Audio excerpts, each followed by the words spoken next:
Today we're going to talk about why you must invest now. The dollar is dying and the wealth gap is widening. Most people don't realize this, but every single day the dollars sitting in their bank accounts are losing value. The pizza has not gotten bigger, but your slices are getting smaller. If I'm the president or I'm the person that puts us into a recession, my reputation is going to be destroyed. And what you're doing with real estate is playing real life Monopoly, and you're trading up until you get to the hotel. The value of the dollar keeps going down. You are hedging yourself and pushing yourself against that because you have these income producing assets and assets that are scarce and they hold value over time. Welcome back to the Wealth Juice podcast. As always, it's your boys Ryan and Corey here with another episode for you. Today, we're going to talk about why you must invest now. The dollar is dying and the wealth gap is widening. So most people don't realize this, but every single day, the dollars sitting in their bank accounts are losing value. Inflation erodes everything, your purchasing power, and over time, your savings are quietly buying you less and less. You see this all the time. The cost of homes, healthcare, and education, it's climbing, but your dollars, they're allowing you to buy fewer eggs, less gas, and a smaller piece of the future. So today we want to kind of walk through the harsh reality. Like if you don't own assets that grow while your dollar shrinks, you're going to get left behind. It's not fear mongering, it's math. And this wealth gap widening is hurting you every single day. And so it's dividing, it's putting a strong line in the sand saying, hey, you're either at the top in the upper echelon, as in the upper class, or you're in the lower class. And there's the middle class is eroding, and it's a sad thing, but this is really a warning episode, or one to light a little fire under your butt to say, hey, let's start accumulating assets that not only protect your capital, but they provide you with a monthly income. There's a lot of different benefits in real estate that we're going to touch on, and many of you already know about. But I want to talk about what's kind of happening in the world now. And you see this dollar going down in value, and it feels like, all the political parties are trying to drive down the value of a dollar to rise other things in the economy, right? So it's called debasement, right? You're debasing the dollar. And debasement is just a fancy word for dilution. Every time the Federal Reserve prints more money, the dollars already in circulation are worth less. That's why you feel it. Imagine a pizza sliced into 8 pizzas, right? So you have a whole pizza, the pizza pie, and you're dividing it up into 8 pieces. If someone cuts into that, it makes 16 pieces, right? So you're dividing it even more. The pizza has not gotten bigger, but your slices are getting smaller. That's what's happening to your purchasing power when the money supply expands, right? The dollars that you have are essentially getting cut in half, and they're worth less. And so it takes you more of them to buy the things you want. So what's really happening here is quantitative easing. It's the government's tool for stimulating the economy. It sounds complicated, but it just means more money is being created and injected into the system, and it's essentially driving up the price of goods and assets. Your dollars are losing value, while assets like real estate, stocks, and Bitcoin hold or increase their value. That's the main thing that you need to take away from this. So if printing money is creating prosperity for those who are holding assets, there would be no poverty, right? If you hold them, but someone has to pay for the dilution. So if you don't hold these assets, you're the one holding the bag, and it's the people that are sitting in cash that are paying the price here. So I just want to think about your savings account. We're taught day in and day out from when we were younger and we go through the school system, hey, save your money, right? Put it in a checking or savings account and hoard it until, down the line when you need it to retire. By doing that, you're losing money to inflation every single day. And the ones that are taking those dollars and investing them in income producing assets or assets that increase over time, those are the true winners. And that's why we're trying to preach this, people cannot afford not to invest these days. And that's what I wanted I'm basically screaming this episode back to my younger self, my early 20-year-old self, saying like, hey man, you don't need to go buy the car. You don't need to go buy the fancy Jordans. You don't have to buy the extra clothes. Like, store some of this cash, save it up, and start deploying it into assets that are paying you, and really protect your capital instead of let it wither away over time. The thing here that you mentioned is, like you said, that people are feeling this. And the thing is it's actually silent. That's the hard thing. You don't even realize it until I went to Target the other day, yesterday, and a stick of deodorant is $16. Now, when you just think about that, like for a second, like getting a stick of deodorant for $16, I have photos of I don't have photos of deodorant, but I have photos of other things like eggs being $2.99 like 6 years ago, and now they're $8.99. So if you think that the inflation's 5, 8, 10%, you're seeing it, like you're feeling that, and that's really what's happening. And this is a statistical fact. Since the 1930s, the dollar has lost 99% of its value. Think about that. A $1 in 1930s is worth a cent today. So But even more impactful is that how much more quickly it happened since COVID. Since 2020, your $1 in 2020 is now worth 75 cents today. That's 5 years later. Now that's unbelievable. So if you're buying, and this is why assets continue to rise, but you're not, in some circumstances, you're not actually getting wealthier. You have to buy assets just to keep up. And that's the scariest part of this whole thing. Yeah. So really what we're trying to accomplish here is just highlight or showcase to you what's really happening behind the scenes. They're injecting more capital into the system, right? They're printing more money. It's just a printing press. And why does the US print more money, right? The government just doesn't do this for fun. It does because it has to keep the system afloat. There are a lot of main drivers, and I'll touch on a couple of them, but one of the top ones is to cover government spending. So when tax revenue isn't enough to cover expenses like the military budgets, social programs, and infrastructure, the shortfall is covered by borrowing and printing money. That's it. And it also is to service debt. It's no secret the US has over 34 trillion in national debt. Printing money makes it easier to service these interest payments, even though it dilutes all of your purchasing power, right? So it's not like, I'm not saying it's us versus the government, but it's just showcasing here, like there is a crisis here that is going on, and we as the people are taking the hit. That's the only way to do it, right? And so they also have done this. You've seen this year after year. They do this to stimulate the economy during recessions or crises. Think about COVID. The Fed just prints more money to inject liquidity, and it lowers rates and encourages borrowing power and spending. So my point here is, in COVID, people got $5,000 stimulus checks. They just printed more money, gave it to people, and then it flows more money into the economy to keep things running. Right. But we actually paid for that. That's the scary part. That is the education piece that I want people to realize. And this is just, I'm not saying that what I'm about to say is 100% fact. I'm just saying that this is basically what I'm seeing, my version of this. So, for example, because of the way that information travels so quickly, like, a tweet can send the stock market into a frenzy, or a news article can shoot the stock market or the price of assets and Bitcoin up.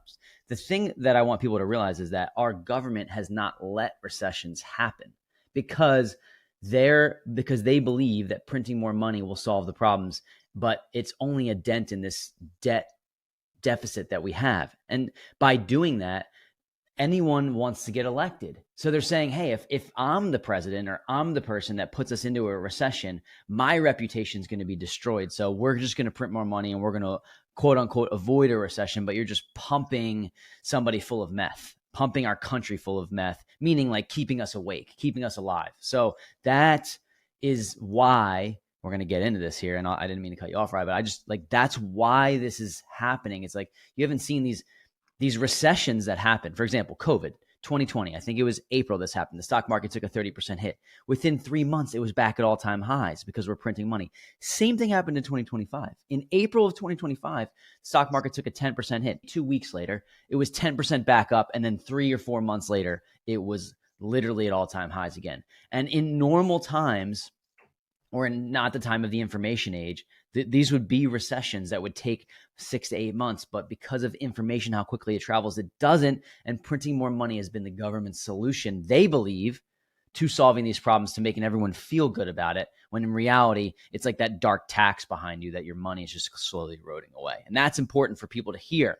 We're not the only podcast shouting this, but I will shout it from the rooftops, because this is why we tell people to buy real estate and the whole purpose behind the Wealth Juice.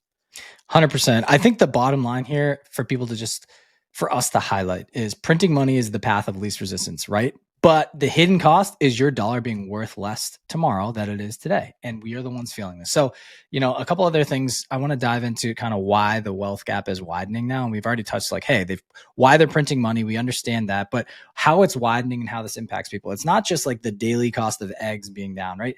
There's people that are just unable to get to the next level because their dollar just keeps driving down. And if you look around, people who own assets, homes, rental properties, businesses, Bitcoin, everyone in this bucket seems to be getting wealthier. It's not because they're working harder. It's because their assets are inflating while debt stays fixed. Meanwhile, the people who don't own any assets, they're renting forever, watching prices climb out of reach, and they're paying someone else's mortgage, right? So you're helping someone else build equity while you get stuck on the treadmill with the cost of stagnant wages while the world around you is getting more expensive. And that's the very interesting part here is like, when you're going through it and realizing that no matter how hard you work, the amount you're getting paid is not going up in proportion to the cost of goods around you. And that's why you feel like you're on the hamster wheel all the time. And so what we're saying is real estate, and this is what we preach on our podcast, it's income producing assets, but specifically why we believe real estate is the answer here. And that's what we kind of want to walk everybody through. Like I already talked about this, but since 2000, home prices have increased by 197%, while the median household income has only grown by 40%. That's staggering. That's showing you the answer, right? Real estate is what you need to get into in order to protect yourself, hedge yourself against this, and also give yourself a chance to live that life that you see some other people living. And I think that's for us, like why we got in the game. We were like, we took a pause at when luckily we were in our late 20s. We're like, what is happening around us? It wasn't as drastic as it is today, to be honest with you. But we're like, I don't understand why some people are all the way at the top and we seem to be floating in the middle. And how do we inch ourselves to this level without getting left behind? And that's, i.e. how real estate came to play. We started studying it. We started the podcast, etc. But now we found all the people around us. We understand why they're doing this. Like everyone had this moment where they realized the deck was stacked against them. And their only choice was to invest in income producing assets and businesses and things like that to get to the point that they wanted to. If you just continually go to work every single day at your 9 to 5, and you are going to need a 20% raise every single year just to be able to keep up with this thing.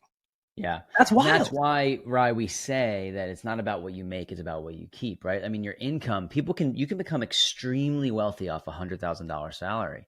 Right. But you have to invest it in the right areas. And I know people that make $600,000 that are like barely scraping by because they bought the mansion and their mortgage payment is $12,000 a month or $17,000 a month or whatever it is. So, and I know we're going to get into the real estate specifics, but I just want to dive into something really quick. So I'm going to give you some data. The U.S. national debt in August of 2025, I don't know if it came out for September yet, but you can do some math.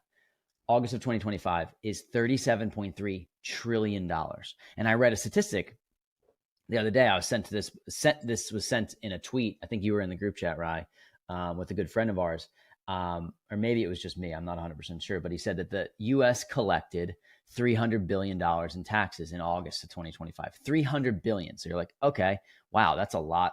The problem is that they spent $700 billion. So the national deficit in August of 2025 was negative $345 billion. So 1 month, the US went into another $345 billion of debt, which is more than the richest person in the world has, or, at least on paper, right? So that is continuously happening. And who is the one that's paying for that? It's you and I. It's you listening to this podcast. It's everyone around. It's the wars that we're paying for, not to get too political, but it's all of those things that we're paying for by going into more debt and printing those more dollars. So Rye's going to get into like the real estate and why it's a practical hedge. And we've talked about this, but I think this is another layer for people to understand, like really dig deeper behind the meaning and not just say, oh, maybe if you want to build some wealth, you should buy real estate. It's like, well, this is the way that you're not going to feel crunched and you're not going to feel, broke. So here we go. You nailed it. I think the point of this is to get your gears turning to start doing some self-education here and start researching on this yourself, right? And we've done this, and this is, hey, we already had our aha moment and we made a plan and we are attacking it every single day. And we're still fighting the good fight, right? Like once again, that 20% increase every year that you need to fight against, it's like, okay, you got to get moving. And so, but I will get into real estate. And like, this is why we are firm believers in it. It's scarce, it holds value, and it was chosen by the government as a winner. Like that's really what it is. And the deck is stacked towards real estate. 90% of millionaires have made up a majority of their wealth through real estate investing. Right. And so when we go back to our inception story of like how we started this and why we started this, we're like, okay, how do we become wealthy? How do we become rich? How do we control our time? And everything we read and studied just at a basic level pointed us to real estate. So we're like, okay, we don't need to recreate the wheel. Let's get into real estate, pick a lane and just attack it every single day. That's why we got rental property investing. It was a simple concept for us. You buy a property, you have to, obviously you analyze it to make sure you're running the numbers properly, that it's actually going to cash flow and go up in value over time and find the right market. However, in theory, you're putting someone else in a home that's paying down your mortgage, that is allowing your asset to increase over time. And then you really don't have to do anything besides manage this asset over time. And breaking it down, real estate has 7 hidden benefits. We'll talk about them that I really want to go to. But the number one to think about is scarcity. They aren't making any more land. Think about the world around you. As the population grows, the demand for housing only increases. If there's fewer land, fewer properties, but an increase in the population, it's just supply and demand. It's something like, okay, there we go. I think I should get into real estate purely because of that. The next is appreciation. Historically, real estate has risen faster in value than inflation, right? And almost more than any other asset. The only thing that's really rivaling it right now is Bitcoin, right? And so we'll let you guys study that if you're interested. However, what Bitcoin does not have is cash flow, which is the interesting thing. So unlike gold, right? You could also say, okay, gold has gone up in value a lot over time. So gold and Bitcoin, the one thing they don't have that real estate has is cash flow, right? Real estate can pay you while you hold it. That's providing you with a stream of passive income. We call it semi-passive income because you're still managing the property. You're hiring a property manager, got to put new tenants, go through turns. But once you have the asset under your control, there's minimal levers that you need to pull, is my point. And then debt leverage. You can lock in a 30-year mortgage at today's dollar value and then let inflation erode the debt while your rents climb. That's amazing. Typically, rents increase over time. The property values increase over time. And once again, with this scarce asset, demand is so high for it all the time. Things go in waves, but it's the one thing that we've found that no matter what, there's always a demand for real estate. You could talk about stocks, you could talk about all these other things, and they go up and down and you have less control with them. We wanted something tangible that we could manipulate, meaning increase the value by forced appreciation while it goes up in value just with natural appreciation. So there's more to that, but then also the tax benefits, depreciation, write-offs, and exchanges. They help keep more of your money in your pocket and allow it to continue to compound.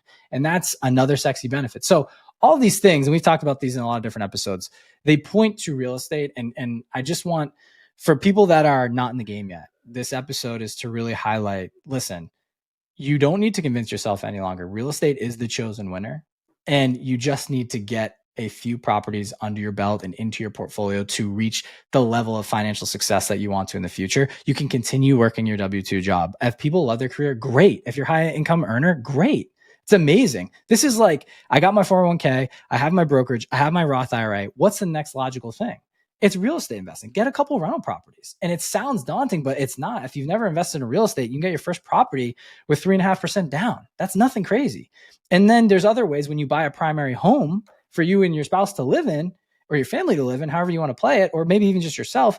Down the line, as you build up equity and in that property, you could pull lines of credit off that and start buying other assets with that. So there's so many ways to play this game and get creative that we've learned over time, of course.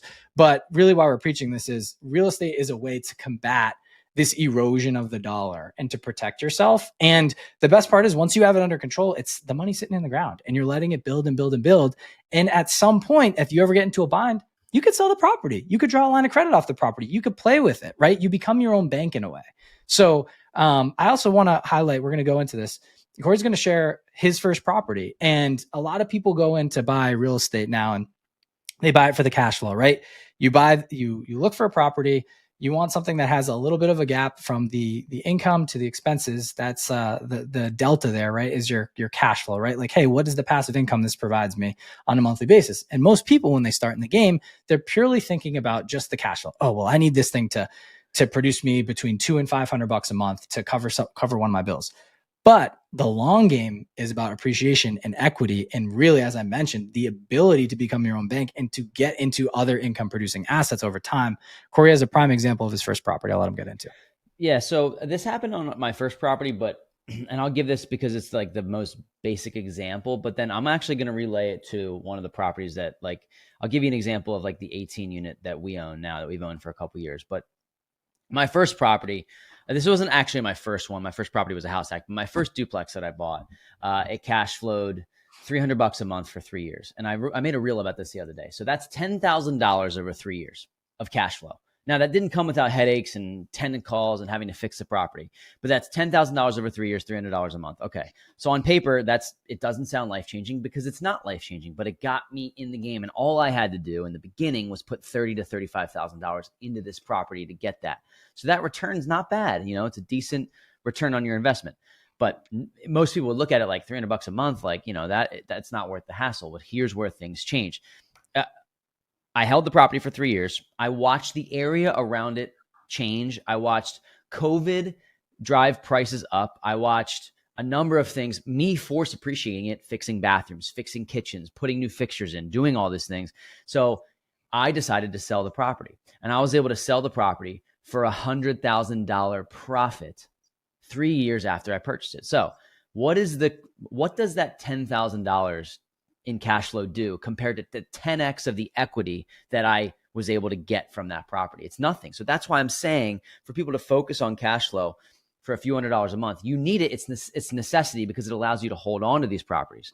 But the $100,000, I was able to take that property, and I was looking at an emerging market down in Tampa, Florida, specifically some specific areas of Tampa that I was noticing that was new construction, ground up development. There were all these new cool things happening. So I took that $100,000 and I put it into a property there where I was one of the properties on the block that was like the least desirable. And then I fixed that property up, and now I rent it out as a short-term rental.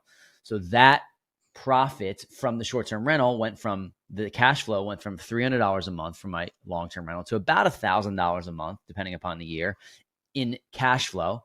But now that property down there, which I bought 2 years ago, has over $200,000 worth of equity in it because of the neighborhood and what's in the surrounding areas. Now, I'm not selling it, so I'm not realizing that equity, but on paper, that $35,000 turned into $100,000. That $100,000 turned into $200,000. Just think about 5-year time frame and taking your $35,000 or $30,000 and you're essentially 7, 8, 9xing it. I mean, that's powerful stuff there. So that property is an example, and it's somebody that you can use that tangibly in your pursuit, and just realize that this is a 5-year game, folks. This isn't a 1-year game, but it's not the cash flow that's going to make you wealthy. Another property that I'll just mention real quick, this 18 unit that Ryan and I own with a partner in New Hampshire. Okay. So we bought it for, I believe, I'm not looking at the exact numbers. I think it was around $4 million. Ryan and I, a couple years later, are now starting to get some cash flow from this, but it's very minimal. And we're thinking, okay, is this really what we're in search for? Is the cash flow what we're in search for?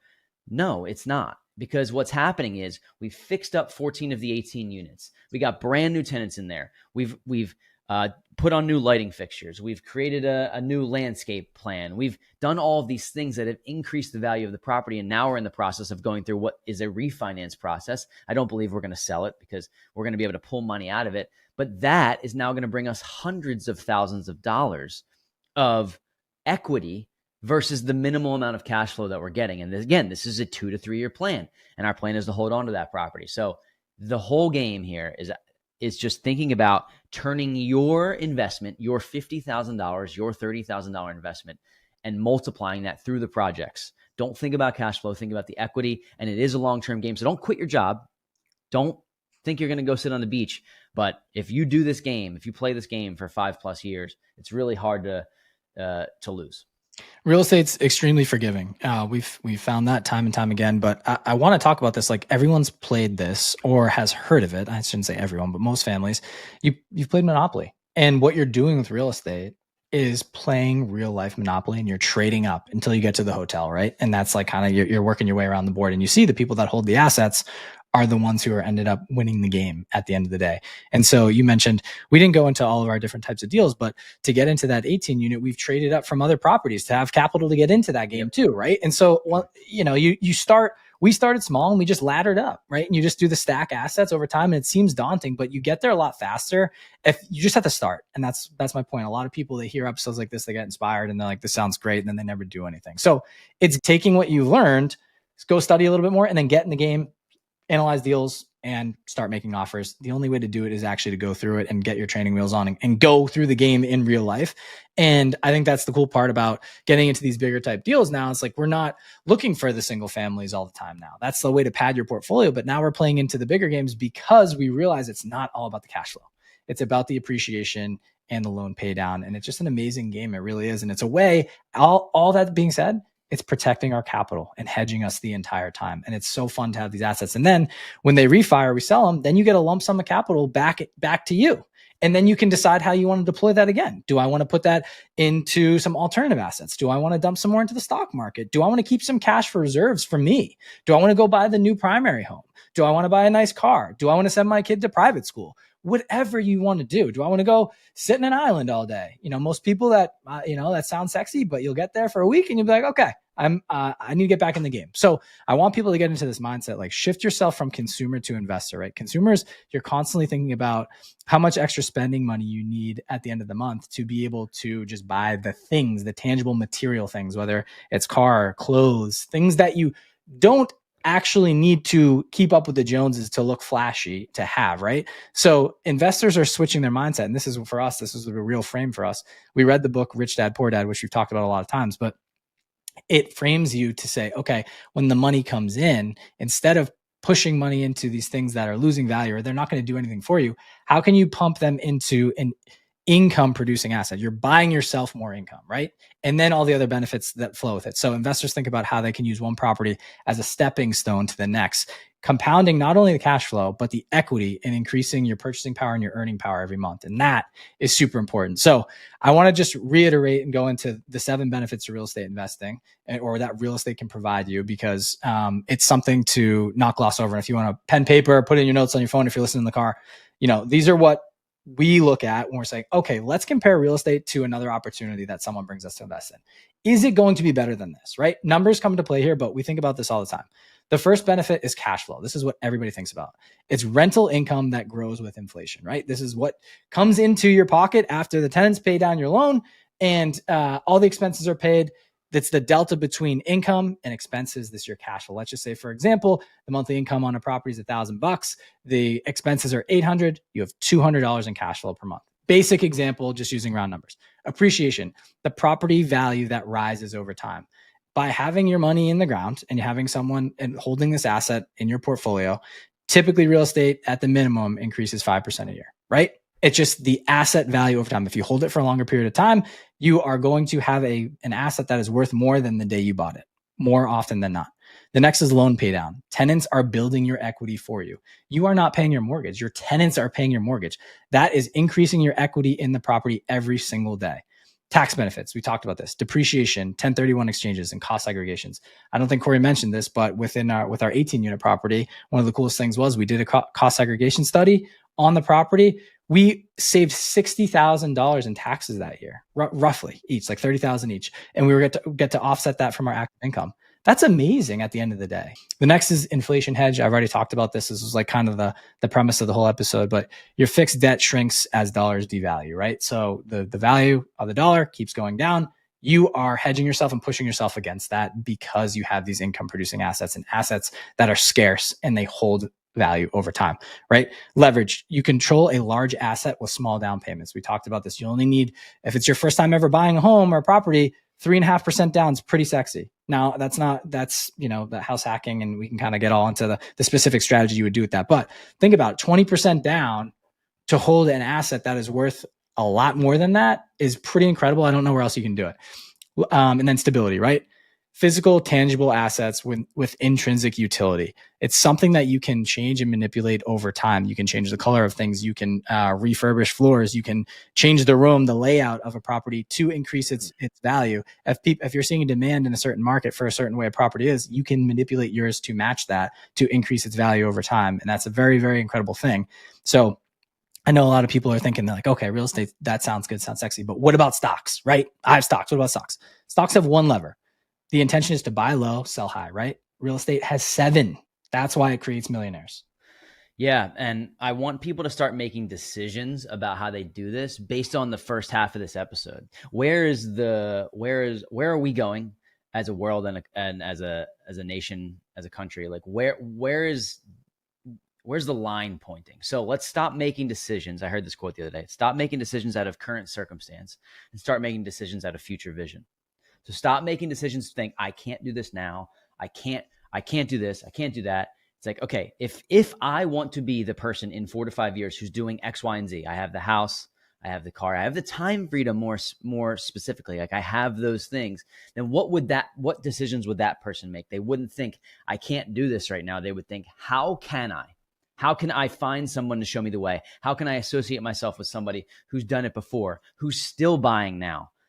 And what you need to do is get off of the headlines and stop reading the news about why this is a terrible time to do this or a terrible time to do that, and just do what the people that are successful are doing. The people that are really successful, they know what's going on in the world without a doubt, but the majority, 90% of their day is focused on their life and what they're building and not letting outside influences tell them what they should do. They have a path. So, I mean, that to me is paramount to make decisions about what you want your future life to look like, not based on your current circumstance. Dude, here's one for you. Fuck your emotions, follow the plan. That's it. Every single day. You think it's easy for all of us to do this thing every day, to outline the podcast, to launch the podcast, to get people on the podcast, to analyze deals, find deals, get them under contract, close them, build relationships with other people, build a team, and keep this whole thing going. It's hard. Going to work every day is hard. Having a family is hard. This whole thing is difficult. And what we're just trying to highlight is normal people can do this. Everyone was once a beginner. Every master was once a beginner. So what we want to highlight in this episode or really push people is like, you understand real estate is so powerful. And you're probably landed on this podcast because you've been trying to study real estate investing and get into the game. And my point here is it starts with one, the power of one. You just need one deal to prove to yourself you can do it. And prove to yourself it works. And then you scale to the next one. And so all I'm saying is you could have one property in your portfolio and just get into real estate one time. And it's going to put you in a better position than having none. Here's an example on that, dude. So I'll just give you an example of my parents. They bought a property. My dad had rental properties before 2008 and he had to sell them all. So timing played into fact. He over leveraged, whatnot. There was a lot that went into it. But they had my primary home that I grew up in that he had actually leveraged, but he was able to pull several $100,000s of equity out of that when he sold it. But he has one property now, and he bought it in an area that has appreciated significantly, and he put work into that property. So again, this is not coming from a real estate investor. This is coming from somebody who bought real estate to live in. His primary residence he bought for $450,000 in 2017. He put some work into it. He took out a home equity line of credit, probably spent $150,000 to $200,000 worth of renovations. He probably owes $200,000 left on his mortgage, maybe $400,000 in debt total. The property's worth $1.3 million. Okay, so right now, he, as an example, with one property that he bought 7-8 years ago, it now has $800,000, $900,000 worth of equity in it. And that is just one time. If you multiply this and you do it over and over and over and over again in desirable areas where people want to live, you will become a millionaire, a multimillionaire. So didn't mean to jump in too much there, but like you mentioned one property, like one property can change this whole thing for you. And one property changed it all for us in the beginning, really. That got us to a point where we put up a reel the other day about like our net worth hitting over $1 million. Like it took 6 years to get to 100,000 and then like another 3 years to get to 500 and then another 2 years to get to $1 million. Like now it gets a little bit simpler and our decision-making is a little bit easier, but it all starts with just getting in and actually making the decision. And God, we have such a long way to go. And I want to point that out there. Like, I am not saying this from a level of like, I'm preaching down. I'm just saying we have lived this over the past 6 years. Like if you've been listening to our podcast for a while, you've seen the growth, the downfalls, us talking about a house burning down, me leaving the job, right? You've learned a lot about us. If you're new, welcome. But we're giving you each individual story that's happened to us. And now we're at a position where it's like, man, I'm looking at the people that have $10 million, $20 million. Like we're far away from that, but we're not that far away because of the strides we made in the last couple of years. And we were just guys. I literally was making $35,000 a year in 2017. And that's nothing. I mean, today, it's even worse today, but it's like, I just got started. And so did you. And that's the message here, really, truly. Yeah. I want to just highlight to your point. We're not preaching down. I think this is, how do I say this? It's impossible to give yourself relationship advice when you're going through a relationship, right? Because your emotions are involved. For us, we are now on the outside. So it's easier for us to talk about this and explain it because we've already been through it. And I think that's why it's important to get yourself in rooms with people that have done deals. And we're more confident now because we talk to real estate investors every single week. We also have a community where we teach people how to buy their first or next investment property because we've done it. And we're also surrounding ourselves with a community of people that are doing it every single day. So it makes it a lot easier to talk about because there's confidence behind it. Because we know we can get it done. And I think we want to encourage other people is like, listen, like you understand the power of this now. go put yourselves in rooms with people that are doing it, not the books, not the podcasts, not the YouTube videos. Who are the active people, whether it's locally or if you want to invest remotely? Who can you go find that can help you get to the end destination? And, I want to kind of go back to your story, Corey. Like, that was one creative way of your dad, continually like building equity and having long-term wealth. There's some people probably listening like, well, I can't do real estate. I can't afford that. There's so many ways to buy a property creatively, whether you go in with a partner and the partner fronts all the capital and you run and manage the deal and you find it, right? That's a way to get in with zero. You have to find a partner though, right? Yeah. Another way is 3.5% down. You buy a duplex, a 2-unit, you live in one and you rent out the other unit to a tenant. You can get in at 3.5% down because it's an owner occupied loan. You're living in the property. 6 months later, a year later, you can get out of that property, jump into the next one, do it again.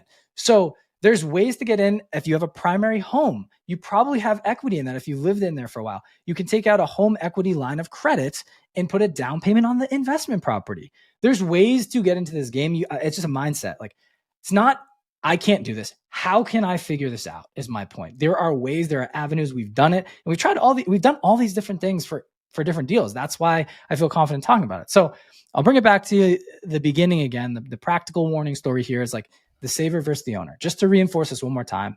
Person A, let's call him Johnny. He keeps $50K in his savings account. He's like, okay, it's not what you make, it's what you keep. He keeps it in his savings account. 10 years later, inflation has cut his purchasing power in half. That $50K is now going to buy him a fraction of what it once did. Person B, Susie, love Susie, by the way. She used the same $50K as a down payment on a $250,000 property. 10 years later, the same 10 years, the property is now worth $400K. The loan is paid down, rents are higher, and the equity position has grown massively. Same 50,000, different mindset, different plan, different execution. One loses ground, the other builds wealth. It's basic. If you see the numbers, you understand the way the world's working. Money is getting printed and injected into the system. It's not going to stop unless they change the entire monetary system. That is not stopping. So the value of the dollar is going to continue to plummet. How can you hedge against this? Scarce assets that go up in value. Real estate is the solve. 7 benefits versus 1 for stocks. That's all I'm going to tell you. You can continue to invest in the stock market. I think you should have dollars there too, right? That's a way to have a strong portfolio across the board. I'm not going to tell you what to invest in, but Corey and I are such firm believers in real estate because we were the guys investing in stocks at our W-2s, and it was going up to that 6 to 12% a year. I'm like, this is going to take forever. That's why they say age 67, you can retire. I'm not doing this for 45 years. That's the deal. We're like, no, we had enough. So we figured it out. And so we're not there yet. I don't want to preach down. I'm not saying like, hey, we have figured this whole thing out. There is a battle every single day. We're business owners.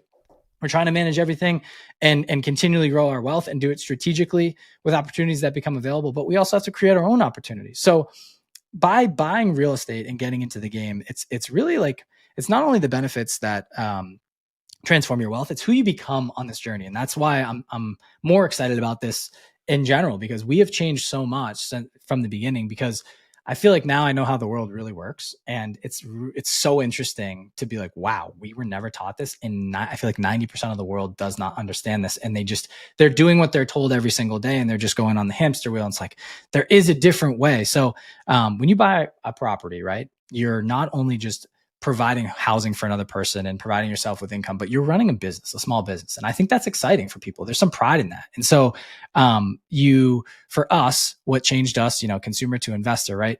We became business owners overnight, and we were responsible for someone else's housing. That like gave us this like, okay, we need to do this the right way. We need to take care of the people that are living in our properties. And there's a lot of different ways to do that, but you treat them as a human, not as like just a robot or someone you're going to cycle in and out, and they'll stay for a long period of time and continue to build you wealth. But you're also providing them with safe housing, because once again, a lot of people can't afford to buy real estate and they don't know the game.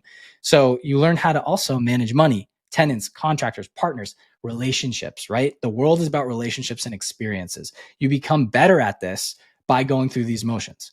Then you stop thinking like a consumer and start thinking like an investor. Now that you have proof of concept, anytime a dollar comes into your pocket, you want to invest that you want to put that into an investment, because it's like, ooh, I don't want to lose money. I want to make money over time.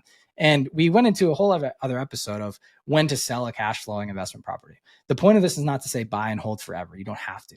We have paid for weddings with properties that we're selling. We've bought other alternative assets. We've bought the primary residences. We've lived our lives, bought vacations, right? There's things like this is just to allow you to live a bigger life and provide you with that protection.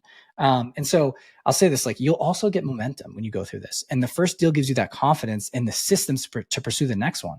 The only reason we've been able to do deal after deal is because we wrote down the process of buying the first property. What did we stink at? What were we great at? How did Corey and I assign roles to each other? But then it's like, okay, why were we bad in this bucket? How can we enhance our skill set there and find someone that's better than us at managing that and let them handle it? And so this has also changed our peer group. Once you own a property, new doors open. You get in rooms with owners, entrepreneurs, investors. You realize like you're now in that sphere and you're like, I don't want to leave that. Like, this is the way. I see the way. And now it's impossible for Corey and I to go back to the other way. So my point here is it'll change your life.